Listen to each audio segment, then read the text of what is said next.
Ever wonder what's behind the mortgage red tape? Let me introduce you to two friends, maybe friends, Freddie and Fannie.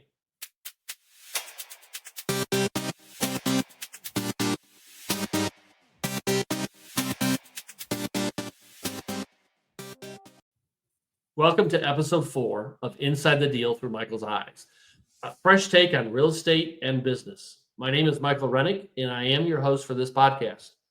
After a 31-year career, I retired from General Motors at the young age of 52 and moved right into building my real estate career.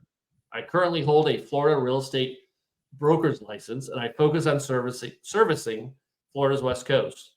This podcast combines both my GM business and real estate experience and goes beyond the surface, offering a candid look at how business should be done right.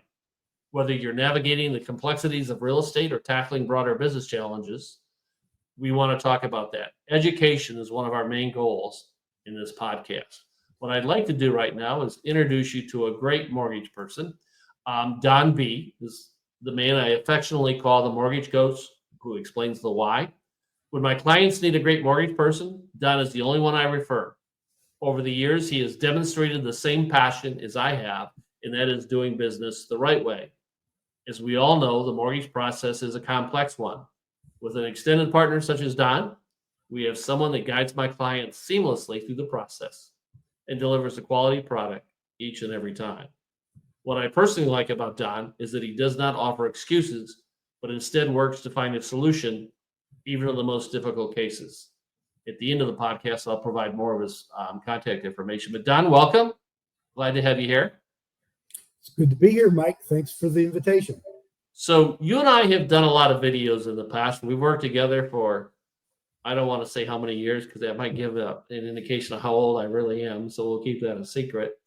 But this is our first podcast. And what I'd like to do for those that may be watching the video, many of you will listen to this hopefully, but those watching, we're just setting up a studio for Don, so he will be a part of this going forward, maybe about once a week or so, and we'll get cameras and lighting all taken care of for him. So we're just building this podcast.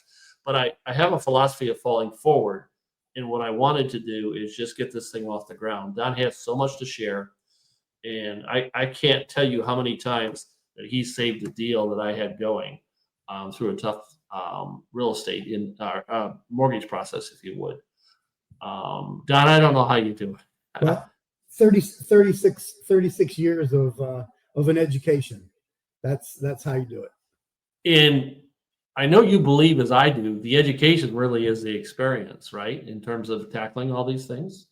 It's definitely the experience, but more importantly, I've been very fortunate in my career to have been able to be involved with not only originations, but underwriting, post-closing, shipping, insuring, secondary marketing. So I have a relatively robust understanding of the entire business from start to finish. And that does help in putting these loans together for sure. It does. Just a funny story.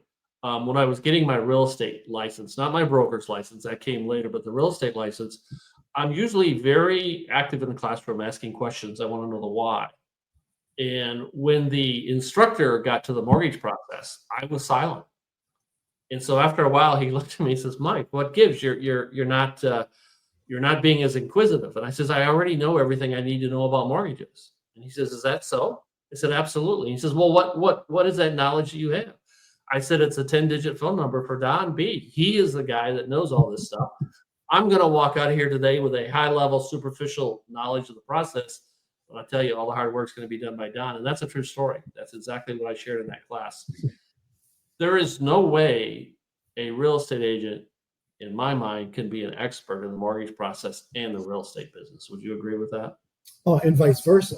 A mortgage person can't be an expert in the real estate side either. So it does work hand in hand. There's no question.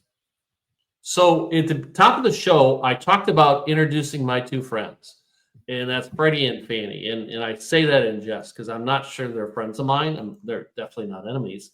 But let's dive right into this thing. And Don, please feel free to share from the heart. But maybe we could just start out by saying, who is Freddie and who is Fannie, and what are their origin? What is their purpose, their origins in the housing market?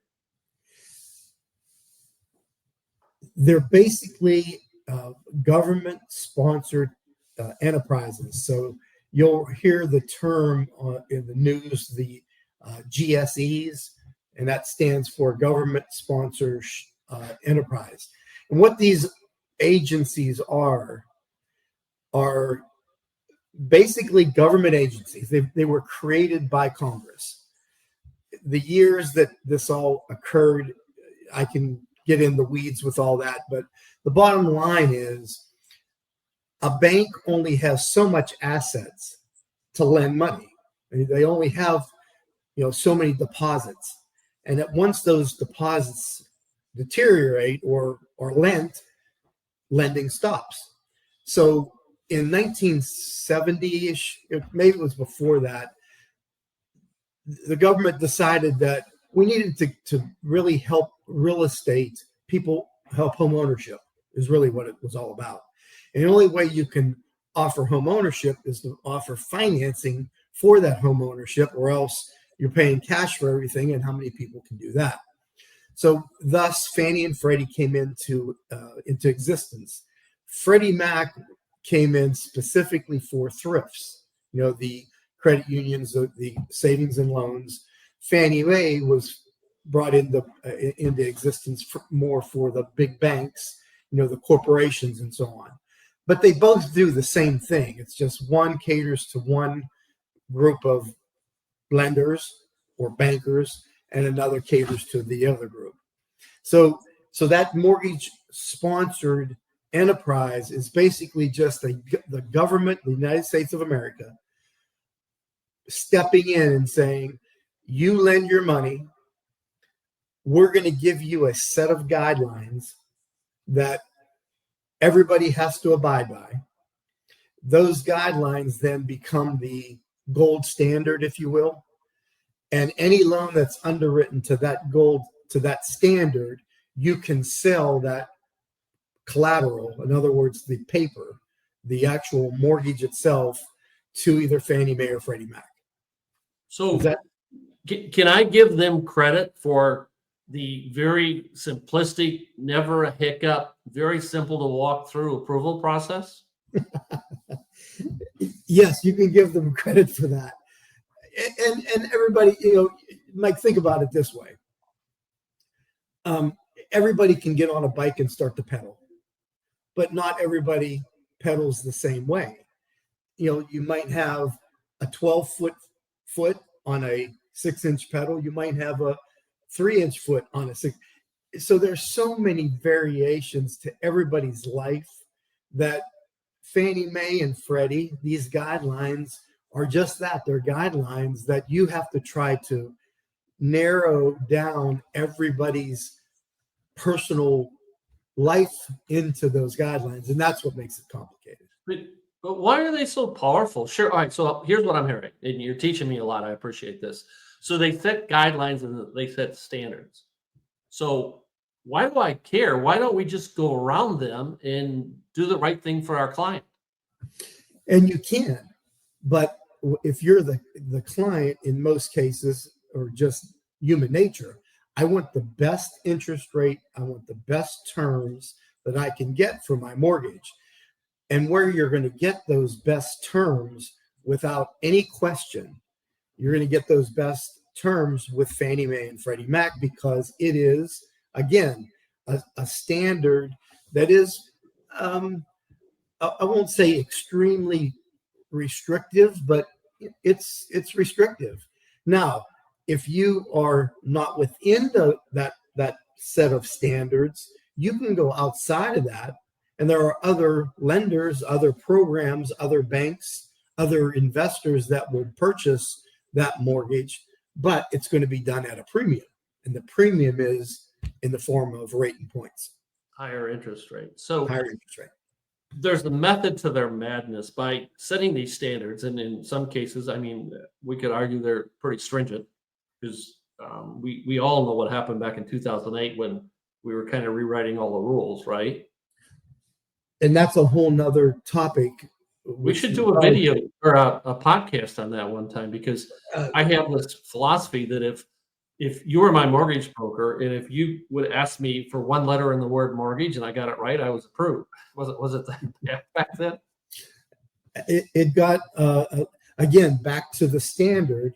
The Fannie Freddie standard got loose, and everybody blames this on a certain channel of business. And it wasn't the channel of business; it was the guidelines that the channels followed that ultimately got us into trouble because they loosened. Mike, there was such a fierce political goal to get as many people into home ownership as they could. They continued to loosen the guidelines to a point where they went too far. And in going too far, well, we all saw what happened. So let me play That's this back. been corrected, by the way. What's That's that? been corrected, by the way. Fannie's got back to their charter and they're doing things the right way, and lenders are lending based on the ability for a borrower to repay. So actually, a borrower has to be qualified to get a mortgage today, right? Correct. So we got to think about coming back and doing a podcast on 2008 and what went wrong, because I remember teaser rates and stuff, but we'll put all that aside. So so from a business perspective, a non-technical mortgage perspective, the reason why mortgage folks like yourself, you follow those standards, is because ultimately they buy the loan. Is that correct? When you close the loan, let's share with our listeners what happens. Yeah, there's basically there's a lot of parts to a mortgage, but the actual loan itself, when it's all done, it's packaged and it's ready to be sold, there are basically two parts to the mortgage. There's the collateral. That's basically the instrument that you're lending the money on, that's securing, that's tied to that property. And there's a price that you are paid for that loan. Additionally, you have a second part, and that's the servicing, which most people get confused. It's not one and the same. The servicing is it has separate value. In other words, whenever we close this loan, somebody's going to have the rights to collect the interest on that loan for the next 5, 10, 15, 30 years. That servicing value is a value as well. So technically, from just the trade perspective, what happens is you can sell a loan, service release, or service included. So in other words, whenever I'm selling my loan, I can sell the paper without the servicing, and I can retain the servicing as a lender. And I can earn the interest for the next 30 years. I can also sell that loan, the actual mortgage, and the servicing together, and I'll get a higher premium for that because there's value in both sides, right? So to cut through the chase, Mike, what happens is if I'm a bank, and let's just say it's a round number, and I'm going to lend $100,000. That $100,000 I'm going to fund with my cash. But if I don't get it back, and that borrower holds that mortgage for 30 years, I'm limited to how much money I can lend. I don't care who you are. So consequently, what everybody does, is they take that loan. I don't care how big you are or how little you are. You're selling that loan. Forget about the servicing. You're selling that loan to Fannie or Freddie, which is where you'll get the best execution. And then you're getting your money back so you can lend it again. So if they didn't exist, or you didn't want to sell to Freddie or Fannie, you had mentioned before there may be some other channels, but that's not where you're going to be able to offer the best deal for the borrower, because you're not going to get the best deal when you go to sell that paper. Actually, it really doesn't matter to the lender.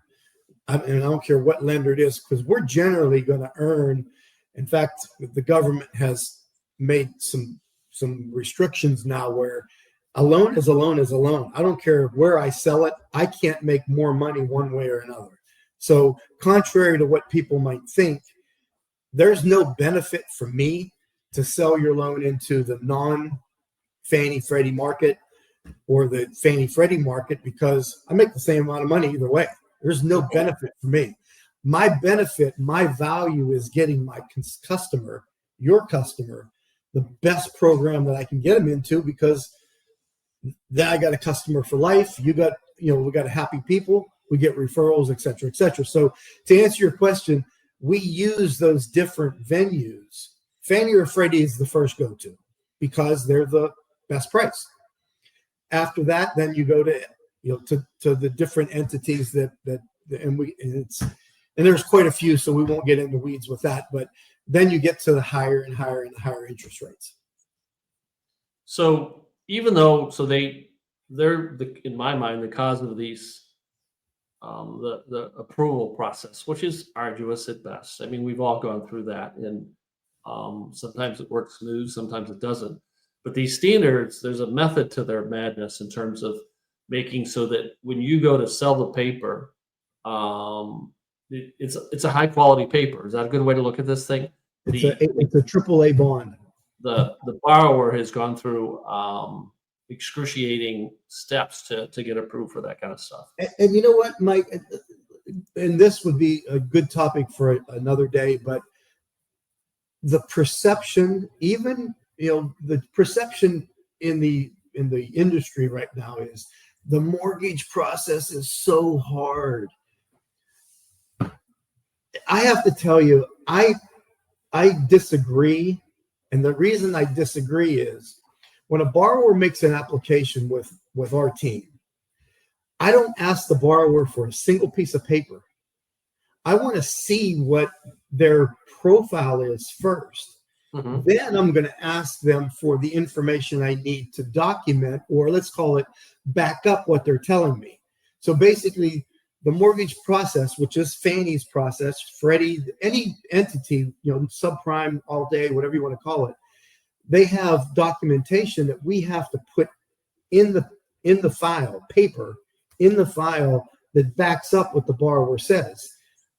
You never want to call anybody a liar, but anybody can say anything. So I need to validate what you're telling me. And it's that validation process that I think the consumer takes offense to, or is not, or some of the information isn't readily available to them to back up what they're telling me. Like a bank statement. Well, everything's done electronically now. When I ask for bank statements, it blows my mind. People don't even know how to get a bank statement off of the internet because they're not mailed to them anymore. So the process has become arduous, in using your word, because of technology in some ways. Before, we had paper everywhere. Now there's no paper. Do some of us still use more paper than they should? I'm one of those people. Don, I don't have one near the desk. Don carries around the book. I use everything electronically on my smartphone or my laptop, but he's got that damn book. I'm sorry, there's not a better way to say that. So I guess the point is, Mike, this documentation or this validation process, which is what is the guideline, is what ultimately makes the consumer a little ruffled, because they have to supply information to validate what they say. So the cost to the consumer is all of these steps you have to go through, the documentation, the proof, but the benefit back, the revenue, if you would, the benefit back is the fact you get a much better rate. Is that true? That's 100%. And and that's the other side. If you say, I don't want to give you anything, well, we got loans for that too. It's not the best loan. That's another podcast we could do. But you can give me nothing. It's all calculated on FICO score, which is another topic, because there's all these different scoring models, and people tell me what their their telephone tells them that their credit score is, and then when I pull their credit, it's 30, 40, 50 points lower. And that's because the consumer credit report's way different than a mortgage credit report. But that's, again, a conversation for another day. Okay. So, I prepared some questions. I shared some of them with you. Let me choose a couple of them. I wanted this to be a productive podcast. Do Freddie and Fannie directly or indirectly drive the mortgage rates?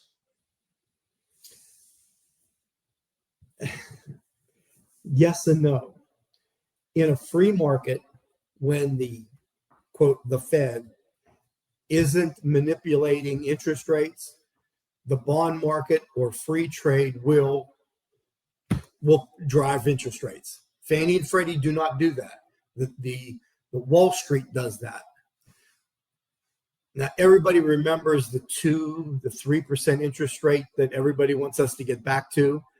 The only reason we were at 2 and 3% was because the Fed, in other words, our government, artificially deflated the cost of these loans, because what they were doing is, again, the loans were still going to the secondary market, just like they always do.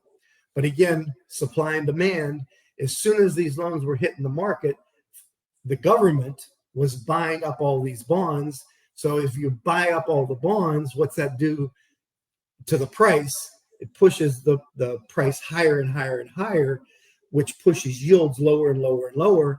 So consequently, it was artificially creating these low rates. So the answer to your question, Mike, is in a normal market, yes, the Wall Street, the consumer, traders, really set where rates will go. Recently, including even today, the Fed's still involved, and rates aren't really moving to where they should be or where they could be, because the Fed's artificially increasing or decreasing interest rates. So I know that's not the answer that we were looking for, but if we get the government out of it, yes. The free all market, about truth and transparency. The answer we're looking for is what's really going on out there. Right now, the Fed's controlling these rates, 100%. Okay, so let me put you on the spot for a second, and I apologize for doing that. Do you believe that Freddie and Fannie are effectively addressing housing affordability, or is there room for improvement? Interest rates are up, home prices are up. Is there some things that Freddie and Fannie can be doing to help our borrowers with this?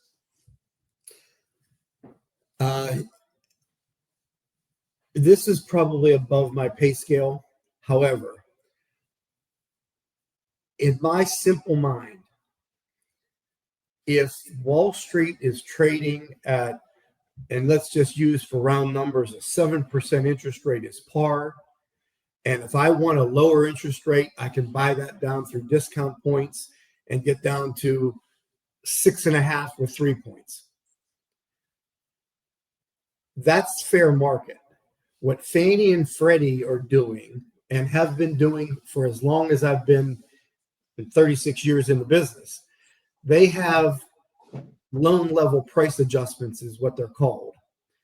So I'm going to answer your question here in a second, Mike. So Fannie has decided that there's more risk to a borrower with 620 credit score than a borrower with a 740 credit score. So what Fannie does, and Freddie, is they add a negative price adjustment to that Wall Street price for that poor borrower that's at 620. Mm-hmm. The 740 guy or girl gets the rate. Maybe someone's buying a condominium. Depending on how much equity you have in the property, Fannie has decided there's more risk with a condo. Fannie has decided there's more risk on an investment property. Fannie has decided that there's more risk if a borrower puts 5% down compared to 25% down. And I can go on and on and on and on. So there's a matrix, and I mean it's a matrix that you got to run your finger across and down and add up all the adjustments to the base price that you're getting from Wall Street because Fannie said so. So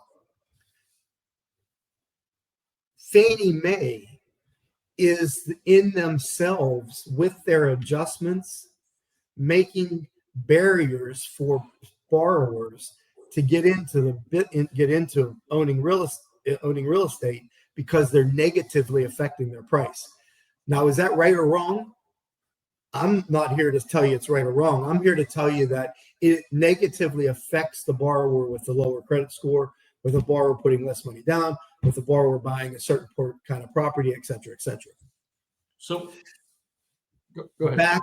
But I will tell you this also. They even went as far as to say, and this was back about a year and a half ago, that if a borrower's debt ratio was higher than a certain number, they started negatively affecting that too. And there was let me back up. So what Fannie did is they said, if your debt ratio is below this number, you're good. If your debt ratio is above this number, you're bad, and we're going to negatively price your loan. Well, what they did is they did it backwards.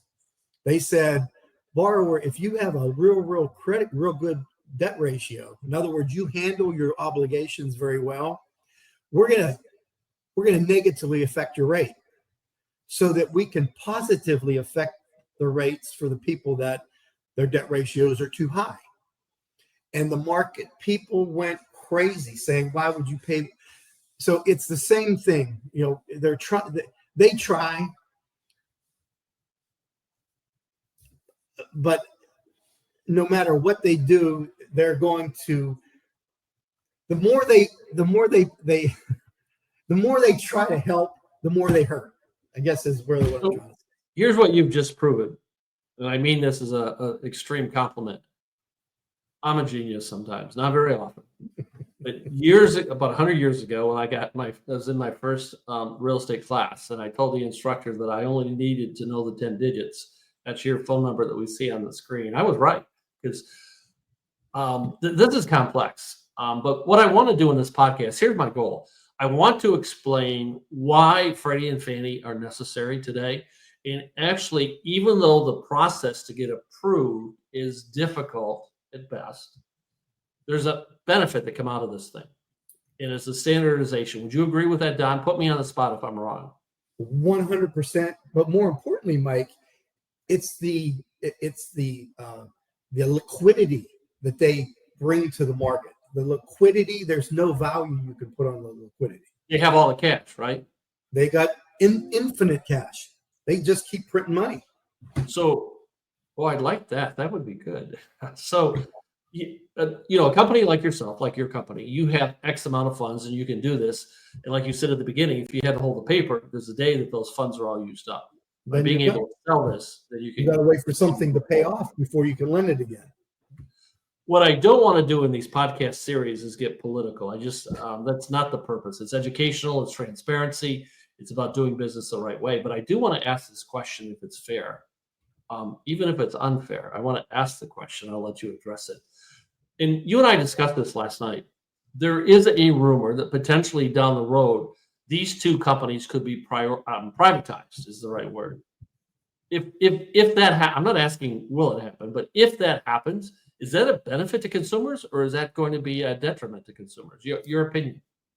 Well, to answer that, man, I'm not giving you straight answers, and I don't mean to do that. But remember, a government-sponsored GSE, a government-sponsored enterprise, is basically backed up by the government, basically saying that any loan that Fannie or Freddie does, if it goes bad, the government's going to back me up.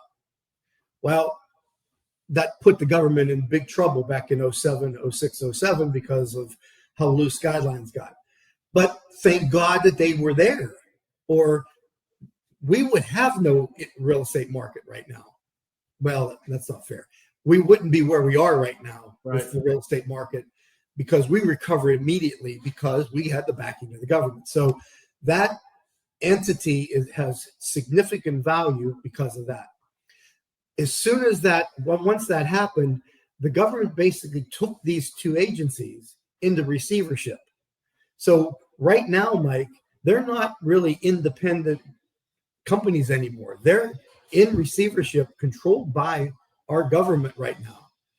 So my contention is, are we better off with the government controlling these two entities as they are now, which they were never supposed to be that way? Or are we better off privatizing it and let fair market manage this? And I'm always, I'm just a fair market guy. I want everything to be fair. So a lot of times when the government's involved, they manipulate things one way or another that's going to benefit their constituency. I mean, it's just the way they get in office. So I don't know that privatizing it is a bad thing. What I'm uncomfortable with is the guarantee. That federal government guarantee with the infinite dollars that they have, that's what we would sacrifice by privatizing it. So that's the risk associated potentially, and more will come out about this. Again, there's a lot of things talked about. Anytime there's a change in administration, things are going to change in the country, whether it's Republican or Democrat, doesn't matter. Yeah. So we have to wait and see right now. So I'm going to ask you a softball question because we've talked about this, and I've done a lot of videos myself on this. Interest rates, where are they headed in 2025? Up or down? We've been saying for the last 3 years that rates are coming down, haven't we? We have. And I'm going to stay on that horse. Where rates are going to come down.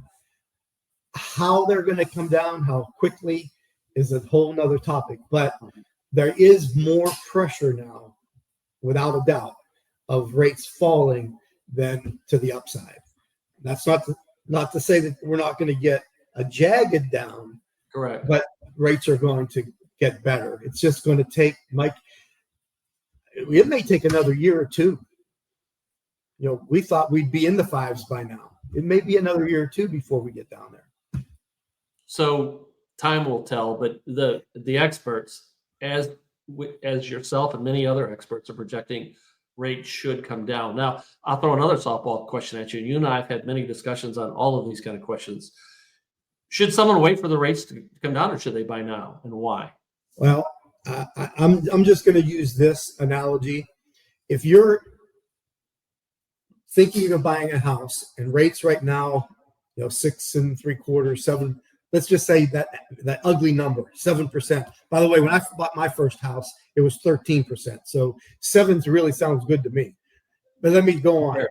If you're on the sidelines right now because you have 7%, how many other people are on the sidelines waiting also because rates are 7%? So I'm answering your question. So let's say rates go to 5.5. Can I qualify for more house? Absolutely. Is my payment going to be better? Absolutely. Is it a better time to buy? Absolutely. What's that going to do to all those people that were on the sidelines? I think it's going to bring them to the market. So my fear is the prices that we are at now, with rates higher, with rates lower, there's going to be pressure to push prices are going to raise. So do you want to buy a house today at a really good negotiable price, maybe at a higher interest rate, and be able to refinance later on? Or do you just want to wait for the housing market to heat up, prices to go up, and you pay more for the house with a lower interest rate? You make the call. It's not my decision to make. It's the consumer's decision. I know what I would prefer, what I think is the right, but I'm not the one buying right now. No, I get that. Don, I want to thank you. We're over the 30-minute mark right now. This is our first podcast together. We're going to work more on the technology for those that are watching the video. Many folks are going to listen to the conversation, but there will be some where the video will be present. We're going to work on all that kind of technology.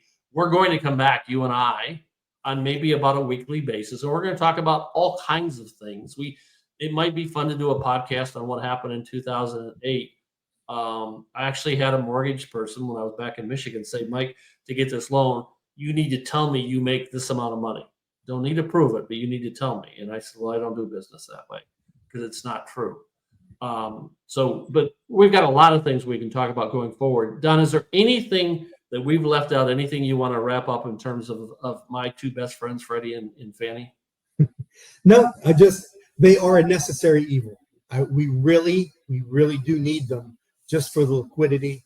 So I'll take the bad over all the good that they provide for sure.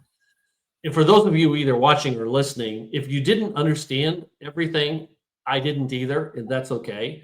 Don, that's why I use Don. Don is the only mortgage person I use for my clients because he gets the job done. So his phone number's up there. I'll put up a slide with his email address, his website, things like that, so you can reach out. Of course, I'm here for any of your real estate needs, even if it's not the part of Florida that I service. If I can help in terms of opinion, process, things like that, I'm happy to do that. We look forward to doing many of these going forward. Don, I want to say thank you. You took time out of a busy schedule to join me today this is the fourth podcast, but it's the first one I've actually brought in a guest. So thank you. Look forward to the next one, and happy holidays, Merry Christmas, and everything else. Same to you, Don. Take care.